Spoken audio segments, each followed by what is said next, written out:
over the next couple of days, you'll probably hear a lot about how to make better design, how to execute better, how to consider your clients or the end user when you're doing what you have to do. And I'd like to add another item to the list to consider as you sit here for the next 2 days, which is how can you help the human race? How can you help the human race, the human species, progress? I'm not joking either. This is something I think we all have to be aware of. At the end of the day, the human animal is a social animal. And our very survival depends on our ability to form communities, to form cultures. What's a community? What's a culture? It's a group of people with a common set of values and beliefs, right? What's a country? It's a group of people with a common set of values and beliefs. What's a company? It should be a group of people with a common set of values and beliefs. When we're surrounded by people who believe what we believe, something remarkable happens. Trust emerges.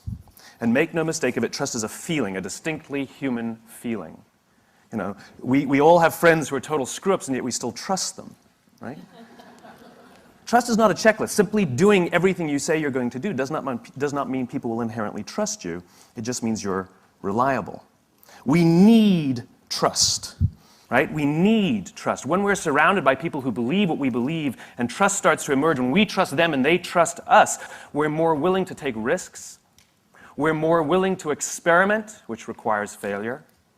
We're more willing to explore and go somewhere that no one has ever gone before with the confidence that if we fail, if we trip over, if we turn our backs, that those within our community, those who we trust and who trust us, will look after us while we're gone, will pick us up when we fall over, will help us when we're hurt. Our very survival depends on it.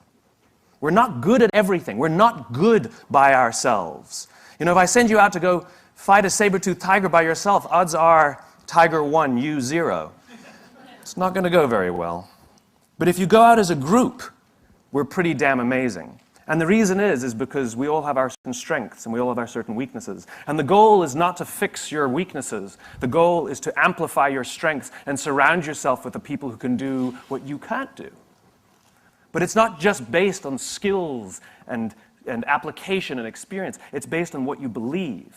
It's based on what you believe. You see, simply being good at something and having somebody else being good at what you're no good at does not mean you will trust each other. Trust, the sense of trust comes from the sense of common values and common beliefs. I can prove it. How many of you are from New York? Okay, a bunch of you. Are you friends with everybody in New York? Why not? Why not? But when you go to Los Angeles and you meet someone from New York, you're like, hey, I'm from New York, and you're best friends. Right? And when you go to France, there you are in the Paris metro, minding your own business, and you hear an American accent behind you, and you turn around, and you say, hey, where are you from? They say, Los Angeles. You're like, hey, I'm from New York, and you're best friends. Because when you're surrounded by people who don't believe what you believe, when you're in a strange environment where you don't feel comfortable, you look for anyone who may share some of the same values and beliefs that you have, and you start to form a very real and very intense bond with them, simply because you know that they have a basic understanding of how you grew up, of the things that you care about, of the life that you live back home. Well, the same is true when we go to work. Do we want to go to work with people who understand us, who believe what we believe, who have a similar view of the world that has nothing to do with their opinions and the differences that we share? That's good. That's called diversity. That's called advantages to problem solving, which is we can all look at the same thing from a different angle and come up with solutions. What I'm talking about is why should you help each other in the first place? What are you in pursuit of? Now the question is what creates that sense of values and beliefs? What creates that sense of trust? Right? Our very human instinct. We know how to find people who believe what we believe. Our survival depends on it. We're biologically gifted with this idea. If I ask you to go out in the street and find all the people who believe what you believe, you know exactly what to do. You're going to strike up conversations. You're going to start talking to people. And either you'll have a good feeling about them or you won't. Either you'll have chemistry, whatever that means, or you don't. Sometimes it's quick, sometimes it's slow. But we know how to do it. It's called making friends, it's called dating, it's called networking. We have the innate ability to do it. The problem is it's not scalable. The problem is you're the only one who had that gut feeling.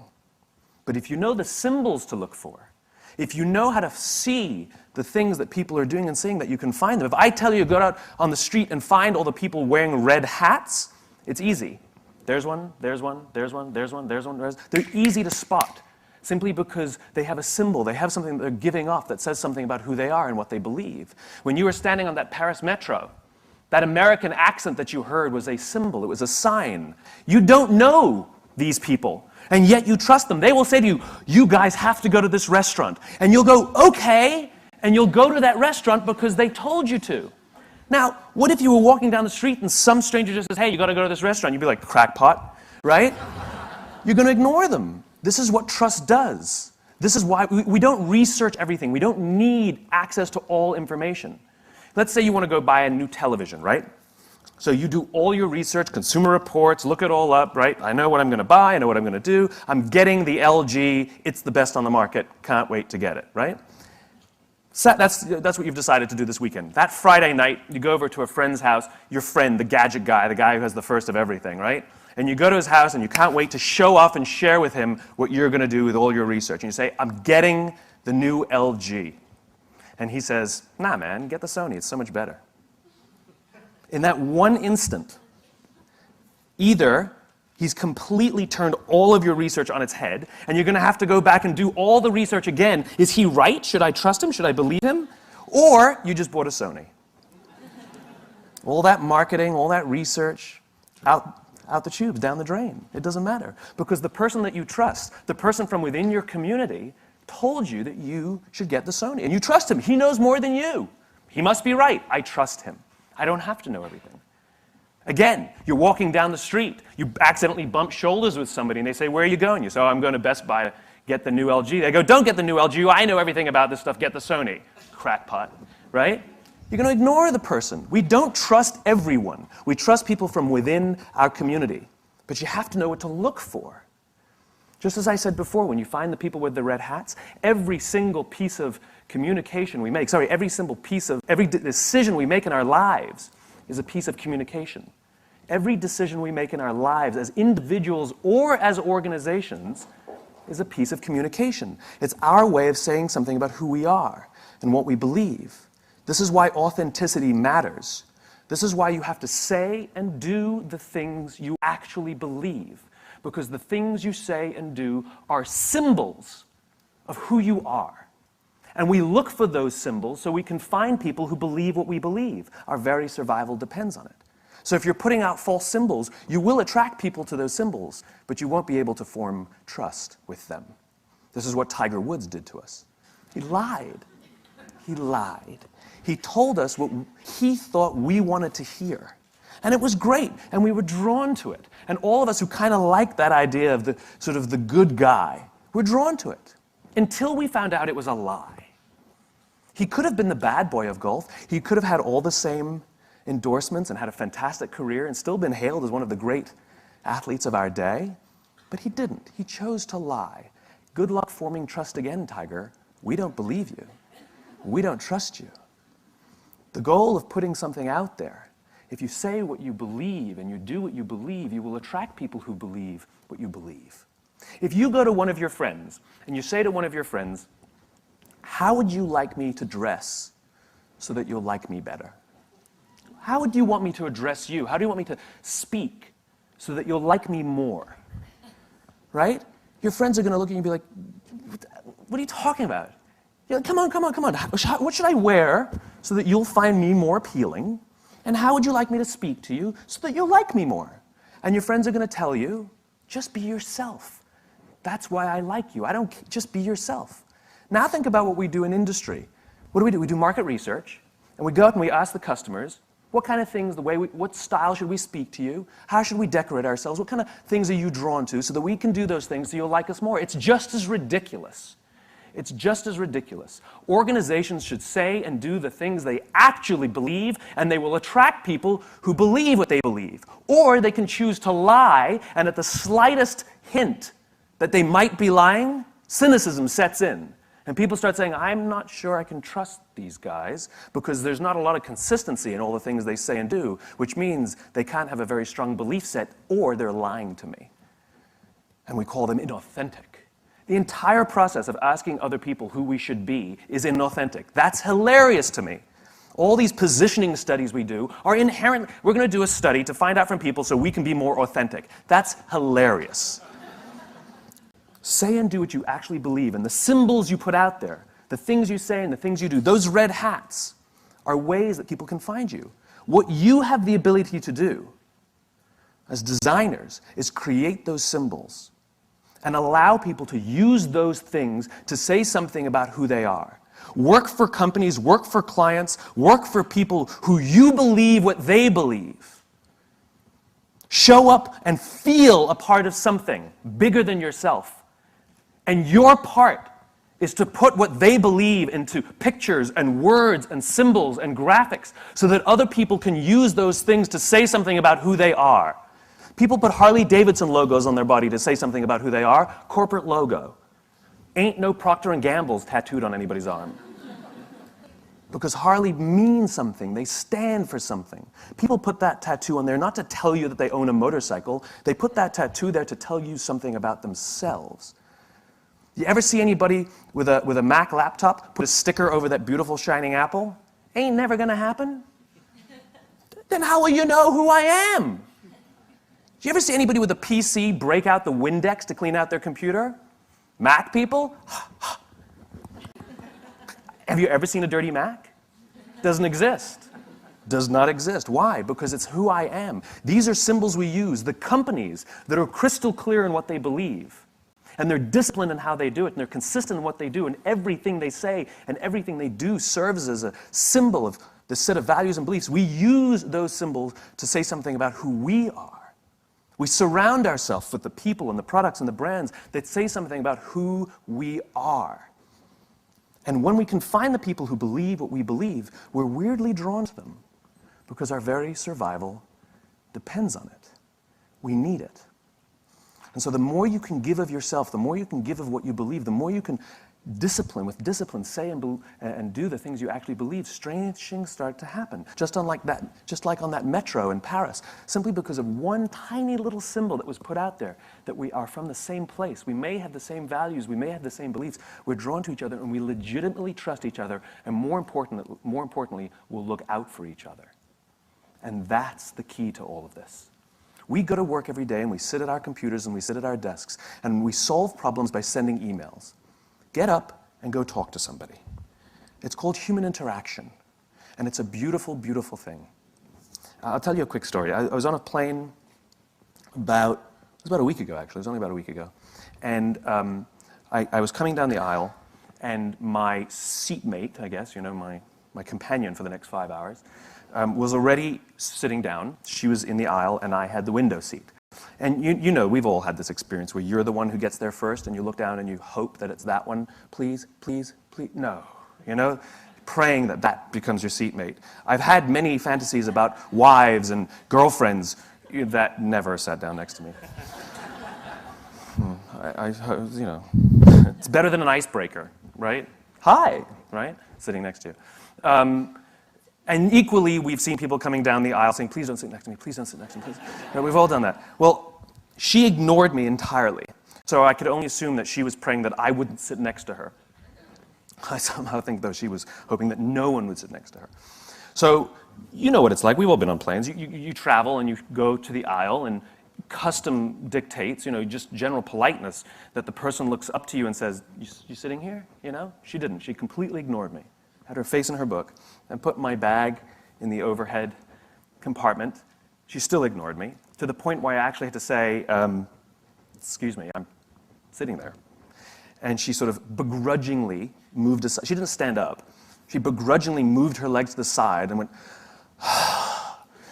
right? Like this was something she didn't expect would happen, right?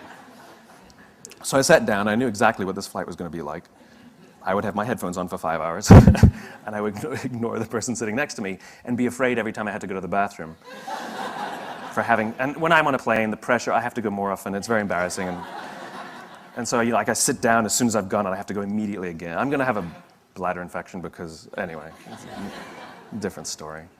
And so we got into flight. We sort of reached altitude, and the flight attendant came around to ask us if we wanted breakfast. And she came over to us and she said, would you like cereal or would you like the omelet? She said to me. And I said, I'll have the cereal. And she turns to my suite mate and my seatmate. That's funny. Semi-sweet. Bitter. She turns to my seatmate and she says, do you want the omelet or do you want the cereal? And she says, I'll also have the cereal. 2 cereals. 4 minutes later, the flight attendant comes back and says, I only have 1 cereal. So now I've already decided in my mind that I was going to say to my seatmate, you have the cereal, right? I had already decided. But before the words could even come out of my mouth, she turns to the flight attendant and says, I'll have the cereal. And at that point, I hated her. And here's the joke. She lacks a spirit of generosity. No matter what option she would have chosen, she would have gotten the cereal. For one, if she'd waited for 3 seconds and heard that I was about to offer it to her, she would have got the cereal, right? If she absolutely had to have the cereal, she could have turned to me and said, do you mind if I have the cereal? And I would have said, go right ahead, right? She could have even apologized or said thank you to me. I'm really sorry, allergic to eggs, can I have this cereal? You know? In other words, no matter what option she chose, she would have got the cereal. But the one option she went with was to take a selfish perspective, to go for what she wanted and ignore the wants, desires, or needs of anyone around her, even including just being polite. In other words, she didn't have to give me the cereal. She could have just been polite about it, right? Now, from that point on, I really hated her. And I wrote an article about this little experience while I was on the plane sitting next to her and made no attempt to turn the screen so she couldn't read it, secretly hoping she was.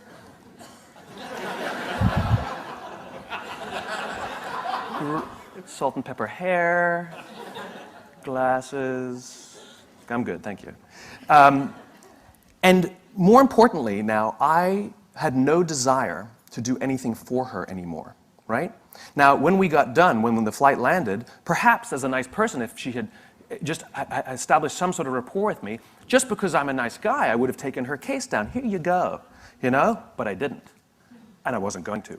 Or if I did, it wouldn't have been with a spirit of generosity. If I did, it would have been as a sort of a smug remark, like, there you go, I'm still nice. It would have been as a, you know, one of those deals. Or I would have done it simply as some sort of positive reinforcement to myself that despite this horrible person, I'm still a nice guy, right? No matter which one would have motivated me to take that case down, it wouldn't have been with a spirit of generosity. It would have been some sort of selfish act or some sort of aggressive act. Right? It's the spirit of generosity.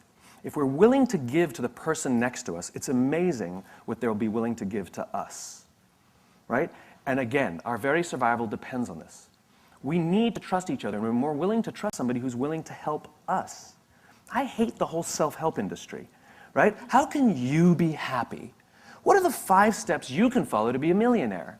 What are the 7 steps that you need to get the career that you want? You know, me. What about helping the guy next to you? What are the 5 steps that you can do to help the person next to you lose some weight? What are the 7 steps that you can follow to help the person next to you find the job that they want? Do you know how we get fulfillment? You can be happy because you did things at work. You can be proud because you did things at work. You can be excited because you had a big success at work. But you know how you feel fulfilled at work? When you do something for someone else. The only way we get that feeling. It's the only way we get that feeling. Do you know why the statistics say that over 90% of people don't feel fulfilled by the work they do? It's not because of the job, it's not because of the pay, it's not because of the benefits. It's because we don't help each other anymore. We sit in our cubes and we work. And anything that we turn to anybody is because we need something, we need to get something. And yet we don't put ourselves out there simply for no other reason than to help somebody else. You know what generosity is? Generosity is doing something for someone else expecting nothing in return. At no point ever. I did something for him, why won't he help me? It's not an equation. It's designed to help you feel good. And Mother Nature has given us this feeling when we do something for someone else to encourage us to do it. Because when we are in groups, when we are surrounded by people who believe what we believe, trust emerges and our very survival and progress goes up. Sex feels good. That's why we do it. And Mother Nature has provided that it will feel good so that we can do it more, so that we can procreate. That was not an accident, right? Well, the same goes here. That sense of fulfillment that we get was designed so that we'll do it more, so not only will we procreate, but we'll create strong senses of bonds and cultures amongst each other. I did a little experiment with a homeless person. Not like on them, it's not like electrodes. With them, voluntarily helped me. Because the whole idea of giving, right? You've all walked down the street and you've all seen someone begging and you either have or haven't thrown a few pennies in their cup. When you do, you feel good. You bought that feeling. That is a legitimate commercial transaction. You know, commercial transactions are defined as the exchange of consideration. There was an exchange of consideration here. You gave money, you got the feeling of goodwill. You paid for that feeling. If you didn't give money, you either feel nothing or you feel bad. You can't feel good by not giving. All right? You paid for that feeling. So now the question is, how is that person encouraging us to give? The joke is, they act like every corporation in the world. They talk about themselves. Me, me, me, me, me, me, me, right? Like they sit there with their little outdoor advertising, little sign, right? And it says, I'm homeless, I'm hungry, I got 12 kids, I'm a veteran, God bless. They got it all in there, trying to appeal to somebody. The religious vote, the veteran vote, you know, the child sympathizer, surround yourself with lots of pets, go for that one too, right? All in an attempt to get something from someone. Takers, not givers, right? All about me. Well, what do corporations do? We've added more RAM, we've added more ROM, we've added more speed. This one's number one. We're the biggest, we're the best. We've been around since 1969. We're better than them, we're faster than them. We're more efficient than that one. Me, me, me, me, me, me, me, me, me, me. And so even if we buy their product, guess what? I don't really feel much. So I did this little experiment. I found a nice homeless lady on the streets of New York who's willing to help out. And I learned that with her sign, which was pretty typical, I'm homeless, I'm hungry, blah, blah, blah, she makes between $20 and $30 a day for a day's worth of work, 8 to 10 hours of sitting there selling goodwill. 8 to 10 hours, she'll make $20 to $30. $30 is considered a good day. I changed her sign, and the new sign made her $40 in 2 hours. And then she left. It's one of the reasons she's homeless is because she's decided that she only needs $20 to $30 a day to live. If she stayed, she would have made $150. The point is she made $40 in 2 hours. What did the sign say? The sign said, if you only give once a month, please think of me next time. It has nothing to do with the taker. It has everything to do with the giver. And what are the objections people give when they don't give? I can't give to everyone. How do I know that they really need it? And so I addressed both those concerns. I know you can't give to everyone. So if you only give once a month, my cause is legitimate. I will still be here when you're ready to give. $40, 2 hours. Make it about them, not about you. The fact of the matter is 100% of customers are people. And 100% of clients are people. And 100% of employees are people. I don't care how good your product is. I don't care how good your marketing is. I don't care how good your design is. If you don't understand people, you don't understand business. We are social animals. We are human beings, and our survival depends on our ability to form trusting relationships. We could have had this conference online. I could have given the same talk sitting behind my computer. We could have all turned on our WebEx. We could have all sat at our terminals, and I would have given you the exact same information. Would it have been the same? No. I'm not there. There's this weird thing about human interaction, right? We can't form trust without it. You could like what I say, but you wouldn't be able to form trust without it. In fact, simply being here, we all say the same thing. You could have for 2 days, absolutely boring, abysmal speakers. Boring, boring, boring, right? We've all been to those. Maybe there's one shining star. You're like, well, I like him, you know? And what do we say when we leave? The speakers suck, but I'm glad I went because I met some great people. It's this. This is what the conference is all about. You showed up not because you're in an industry. You showed up because you have a common set of values and beliefs. There's a million design conferences. You got to take time out of your day. You got to pay money. It's called sacrifice. It's called payment. It's called risk. But you're here simply because you know something about each other. When you go out on the street in an area where you don't belong, where you're not amongst people who believe what you believe, and you see somebody with the same badge as you and you haven't met them yet, you're going to go, hey, why? They're just as much of a stranger as any other person on the street. But because they have that little symbol that says that I believe what you believe, I'm a little bit like you, we can form a bond very quickly and instantly. You do. You do. It's called human beings. Do you ever watch Deadliest Catch on the Discovery Channel? I was flipping through the channels one night, and Deadliest Catch came on. And on this episode, just random, they were in a huge storm. Now, for those of you who don't know Deadliest Catch, they take these crab fishing boats out in the Bering Sea, which is like terrible, and they put cameras on them, and we watch, right? The reason that's, I guess, significant is because these crab fishermen have, I think, one of the top 5 deadliest jobs in the world. You know, I don't know what the exact number is, but dozens of fishermen die every year doing this. We apparently find that entertaining, which it actually is.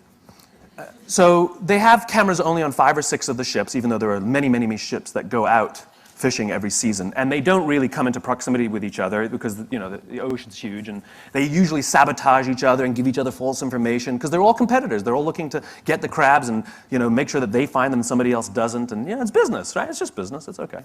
We all do the same thing in our own companies. And in this one episode, this big, huge storm was so violent that they had to bring all the pots, which are the big cages that they catch the crabs in. They had to bring all the pots back on the boat and wait out the storm. And just by dumb luck, one of the boats that had cameras on it was in proximity of a boat that didn't have cameras on it. And so they filmed. They had secured all their pots on the deck, and so they started filming the other boat.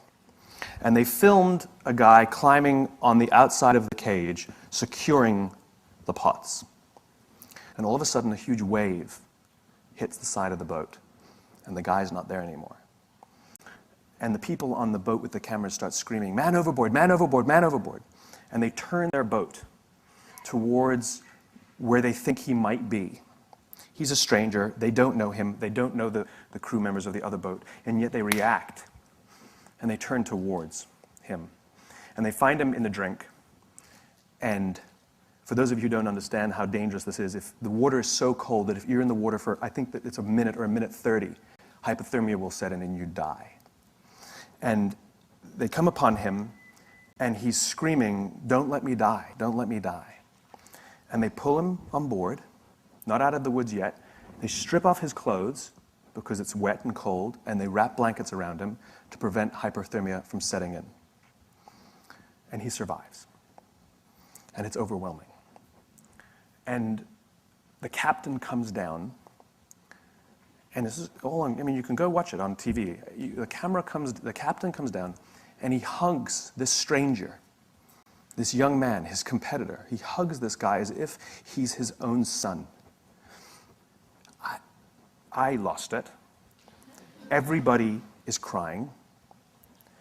And you realize what happened here was a human interaction. And the reason they risk their own lives to help this other person, even though they spend every other day trying to get ahead and sabotage, is because at the end of the day, they're all crab fishermen. And they know something about each other.